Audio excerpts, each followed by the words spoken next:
Le lac de l'Échaudat est un lac glaciaire situé à 2514 mètres d'altitude. C'est un lac particulier du pays des Écrins où son environnement minéral est singulier.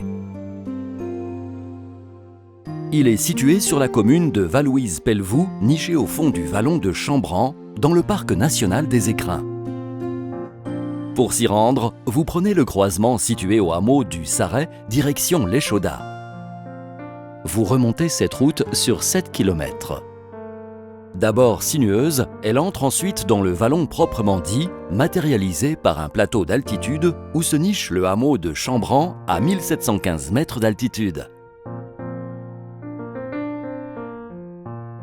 Ces chalets d'alpage, astucieusement placés à l'abri des avalanches, ont été construits pour la plupart au XIXe siècle avec des matériaux collectés sur place. Destinés à l'estive en son temps, ils sont restaurés de nos jours pour en faire des lieux de villégiature. Ce hameau est sous le regard de l'élégante montagne de la Cucumelle.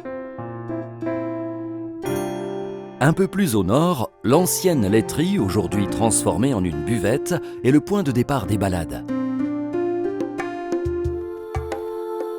La remontée du vallon de Chambran, où coule le torrent de l'Échaudat, sert de mise en jambe, offrant une vue contre-plongeante sur les versants abrupts des montagnes modelées par de nombreuses cascades.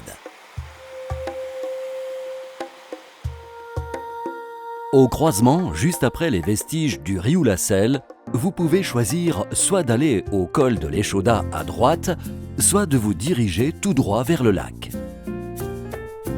Si vous voulez vous promener vers le col de l'Échaudat, vous allez remonter le versant ouest de la crête de Roche-Gautier. Dans la première partie de cet itinéraire, à mi-pente, vous avez en face de vous une vue précise de l'intégralité du parcours menant au lac de l'Échaudat. La montée au col représente 716 mètres de dénivelé. Vous êtes sur le GR 54 qui fait le grand tour des Écrins. De l'époque romaine jusqu'au XIXe siècle, ce passage a servi de commerce entre la Vallouise et le Montier-les-Bains. Dans la partie supérieure, vous vous approchez de la Cucumelle, surplombant le col situé à 2431 mètres d'altitude. Revenons à la balade principale de ce topoguide. De l'embranchement, vous poursuivez sur environ 1 km votre chemin, qui remonte progressivement au fond du vallon de Chambran et à l'entrée du parc national des Écrins au niveau du torrent de la Sastrière. À partir de là, vous entrez dans la zone centrale du parc national des Écrins.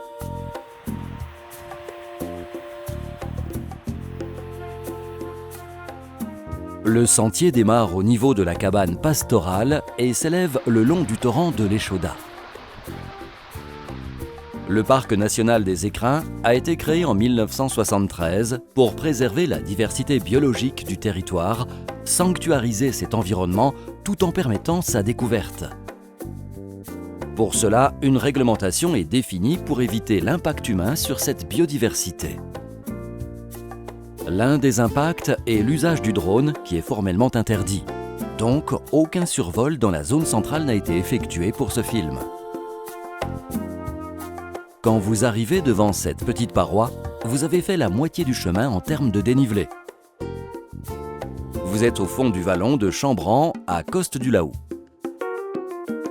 À partir de cette barre rocheuse, la pente se redresse, le chemin change de physionomie. D'un sentier linéaire dans sa première partie, celui-ci devient sinueux. Vous enchaînez une série de virages pour vous élever plus rapidement vers le lac. Ce chemin est large. Il subit chaque année, en début de saison, un entretien qui peut s'imposer selon l'importance des avalanches et autres érosions naturelles. La fréquentation humaine est importante en pleine saison touristique.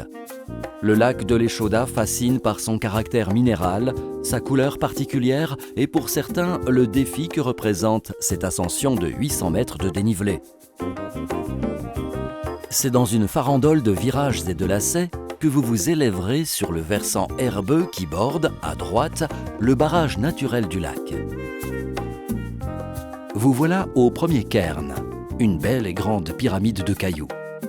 Encore une centaine de mètres et vous êtes arrivé. La surface du lac est de 15 hectares et sa profondeur de 23 mètres. Alimenté principalement par le torrent du glacier supérieur de Séguré-Foran, le lac de l'Échaudat est de type glaciaire, froid avec des eaux chargées de farine de roche. Ce lac existe grâce à sa retenue de roches granitiques formant un barrage naturel que l'on appelle verrou glaciaire. Il n'a pas d'écoulement extérieur en surface.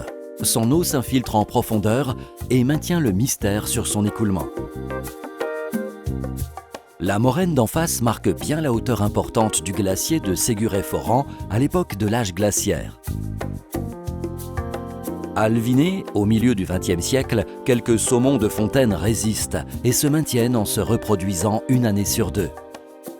Grosses têtes et petits corps, leur morphologie a évolué et s'est adaptée à une nourriture très pauvre. Vous pouvez prolonger votre balade jusqu'au col des Grangettes, culminant à 2684 mètres d'altitude, ce qui vous amènera au total à gravir 970 mètres de dénivelé dans la journée. Ce col des Grangettes, en forme de brèche, permet de redescendre sur la vallée de Serre-Chevalier ou faire le tour du massif pour rejoindre le col de l'Échaudat et revenir sur le hameau de Chambran. Mais attention, le début de la descente sur l'autre versant est très délicat, voire dangereux.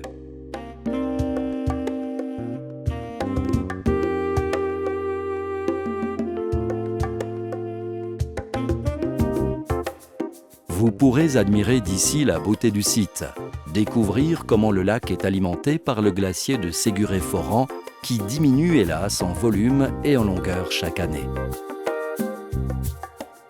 Vous avez une vue plongeante sur le lac de l'Échaudat avec ses eaux de paillettes minérales, aux couleurs laiteuses provenant du frottement abrasif du glacier sur la roche. Si vous ressentez le besoin de prendre un grand bol d'air, de nature et de fraîcheur, il vous appartient de venir tout simplement découvrir ce petit joyau du pays des écrins, mystérieux et fascinant.